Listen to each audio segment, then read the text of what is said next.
শুধু এই জিনিসটা 4 থেকে 5 দানা ব্যবহার করে আপনি আপনার বেলি গাছে কিন্তু এই সিজনের মধ্যে প্রচুর পরিমাণে ফুল নিতে পারবেন। নমস্কার বন্ধুরা, কেমন আছেন আপনারা সবাই? আশা করি সবাই খুব ভালো আছেন। আজকে আবার একটি নতুন ভিডিওতে আপনাদেরকে অনেক অনেক স্বাগত জানাই। আজকের ভিডিওতে আমি আপনাদেরকে বলবো যে আপনারা কিভাবে আপনাদের বেলি গাছের যত্ন করলে এবং গাছের মধ্যে কি জিনিস ব্যবহার করলে গাছের গ্রোথও খুব ভালো হবে, গাছটা ঝোপালো হবে এবং তার সাথে সাথে আপনারা আপনাদের গাছের মধ্যে প্রচুর পরিমাণে ফুল পেতে পারবেন।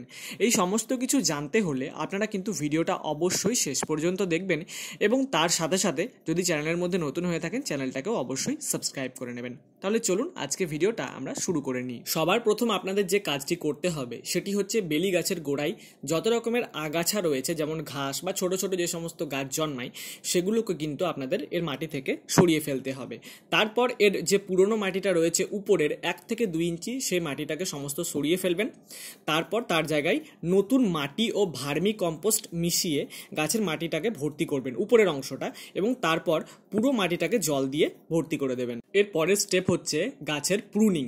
হ্যাঁ, আপনারা যদি আপনাদের বেলি গাছের প্রুনিং না করেন, যেটি সব থেকে গুরুত্বপূর্ণ জিনিস স্পেশালি বেলি গাছের জন্য, তাহলে কিন্তু বেলি গাছে ফুলের দেখা কোনো দিনই পাবেন না।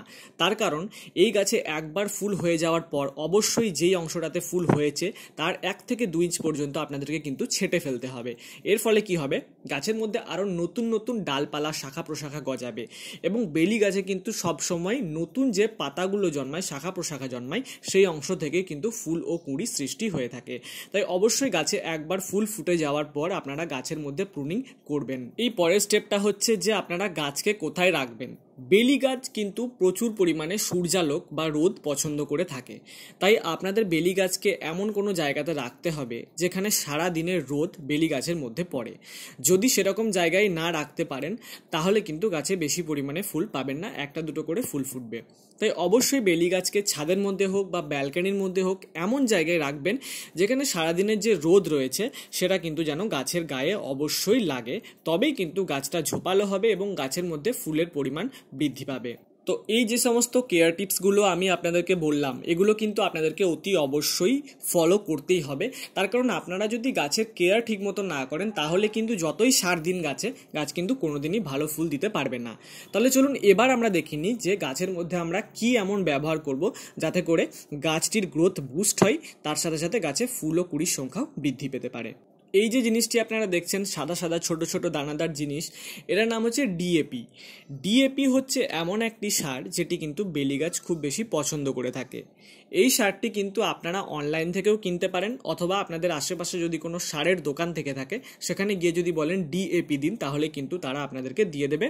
অনলাইনে কেনার লিঙ্ক আমি আপনাদেরকে ডেসক্রিপশনে শেয়ার করে দেবো। এটি একটি খুবই উপযোগী সার যেটি আপনার বেলি গাছকে ঝোপালো করতে, গাছে নতুন নতুন ডালপালা, শাখা প্রশাখা আনতে ও গাছে ফুল আনতে কিন্তু খুবই সাহায্য করবে।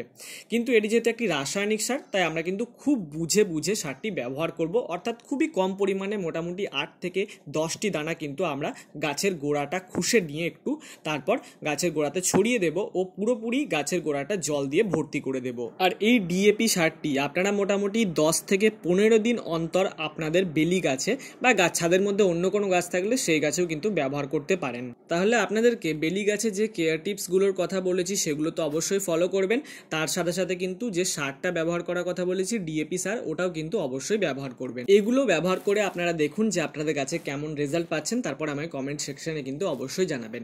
তাহলে আজকে ভিডিওটা যদি আপনাদের ভালো লেগে থাকে ভিডিওটাকে অবশ্যই একটা লাইক করে দেবেন, এবং এই চ্যানেলের মধ্যে যদি আপনি নতুন হয়ে থাকেন তাহলে কিন্তু চ্যানেলটিকে অবশ্যই সাবস্ক্রাইব করে নেবেন।